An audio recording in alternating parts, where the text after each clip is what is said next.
ఉత్తుంగ తరంగమై ఉద్యమించినం, సుదీర్ఘ పోరాటాన్ని విజయ తీరం చేర్చినం, 6 దశాబ్దాల దోపిడీ వివక్షలపై అలుపెరగని సమరం, గులాబీ బావుట నీడలో కేసీఆర్ నాయకత్వమే చుక్కానిగా గమ్యాన్ని ముద్దాడిన ఉద్విగ్న సమయం, బీఆర్ఎస్ సమర్థ పరిపాలనలో ఉద్యమ తెలంగాణలు ఉజ్వల తెలంగాణగా రూపుదిద్దిన ప్రగతి ప్రస్థానం అంటూ చూస్తా ఉన్నాం.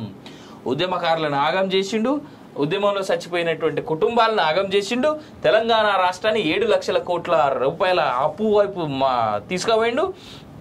ఆ తర్వాత ఇంకేమున్నది, కాళేశ్వరం అన్యాయం చేసే, ఉద్యోగాలు లేవాయే, గొర్రెల స్కాము, బర్రెల స్కాము, చేప పిల్లల స్కాము, తర్వాత ఇంకేది మన 108 వాహనాలకు సంబంధించినటువంటి స్కాము, 106 వాహనాలకు సంబంధించిన స్కాము, ఆరోగ్యశ్రీల స్కాము, టిమ్స్ పేరు మీద స్కాము, ఇంకేంటి స్కాములు కావాలి, ఇంకే ఏ రకమైనటువంటి స్కాములను బయట పెట్టమంటారు? ఏంటది? ఉజ్వల తెలంగాణగా రూపుదిద్దిన ప్రగతి ప్రస్థానం. ఏం ఉజ్వలం చేసిండయ్యా? వాళ్ళు ఆ కల్వకుంట్ల కుటుంబం తప్ప ఇంకెవరి కుటుంబం అయినా తెలంగాణలో బాగుపడ్డదా? ఇంకే కుటుంబం అన్నా? గది కేసీఆర్ చేసిన ప్రగతి. జోహార్ తెలంగాణ అమరవీరులకు. అమ్మ ఇవాళ గుర్తొచ్చిర్రు ఇలాగ అమరవీరులు. 1200 కుటుంబాలు అమరవీరుల కుటుంబాలు. 1200 కుటుంబాలలా కేసీఆర్ మైనస్ చేసి న్యాయం చేసింది ఎవరికి? 550 కుటుంబాలు. 550 కుటుంబాలకు న్యాయం చేస్తే మిగిలిన 650 కుటుంబాలు ఏం చేసిన? మరి వీళ్ళని ఎందుకు పట్టించుకుంటలేరు? ఎందుకు పట్టించుకోలేదు? వరంగల్ ఒక కుటుంబము తల్లి పిచ్చిదైపోయి రోడ్డు మీద తిరుగుతుంది. అదే అట చాలున్నాయి.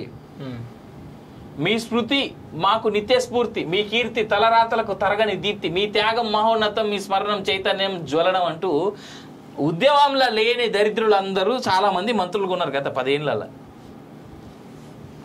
కొవ్వొత్తులు ర్యాలీ చేస్తారంట గన్ పార్క్ నుండి.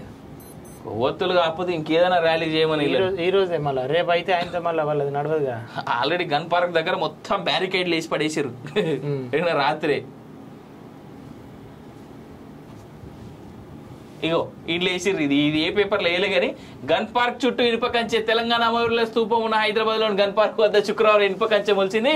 ఓవైపు జూన్ 2న జరగనున్న తెలంగాణ దశాబ్ది ఉత్సవాలకు అమరుల స్తూపాన్ని ముస్తాబు చేస్తున్న, మరోవైపు ఎన్నడే లేని విధంగా గన్ పార్క్ చుట్టూ ఫెన్సింగ్ ఏర్పాటు చేయడం వివాదాస్పదం అవుతున్నది. ఏం వివాదాస్పదం అండి? అప్పట్లో కేసీఆర్ చేసింది ఇలా ఆయన దగ్గరికి తిరిగి వస్తుంది. కర్మ ఏడికి పోతామంటే వెనకాల నీ చుట్టే తిరుగుతాను అన్నదట. కేసీఆర్ పథకాలు బంద్, సంక్షేమానికి కాంగ్రెస్ సర్కార్ తూట్లు, రాష్ట్ర ప్రగతికి బాటలు వేసిన స్కీములు రద్దు, పథకాలు నిలిపివేతతో నష్టపోతున్న రైతులు ప్రజలు అంటూ చూస్తా ఉన్నాం. అంతర్జాతీయ ప్రశంసలు దక్కిన పథకాలకు మంగళం. KCR kit, nutrition kit, CM breakfast అన్ని బంద్. ఇది అట్టహాసంగా ఎలక్షన్స్ కి ముందు స్టార్ట్ చేశారు. న్యూట్రిషన్ కిట్, కేసీఆర్ కిట్, ఇది ఒక్కటి మాత్రం అట్టహాసంగా జస్ట్ ఎలక్షన్స్ కి ముందు స్టార్ట్ చేశారు. దానికి సరైన గైడ్ లైన్స్ కూడా లేవు. దళిత బంధు, బీసీలకు 1,00,000, విదేశీ విద్యానిధి మాయం. అసలు ముందు పైసలన్నీ తిన్నది జేబులలో వేసుకున్నది మీరే. పైసలు లేకుండా అడక తినే రాష్ట్రాన్ని తీసుకొచ్చి రేవంత్ రెడ్డి చేతిలో పెడితే ఏం చేయమంటారు ఆయన్ని?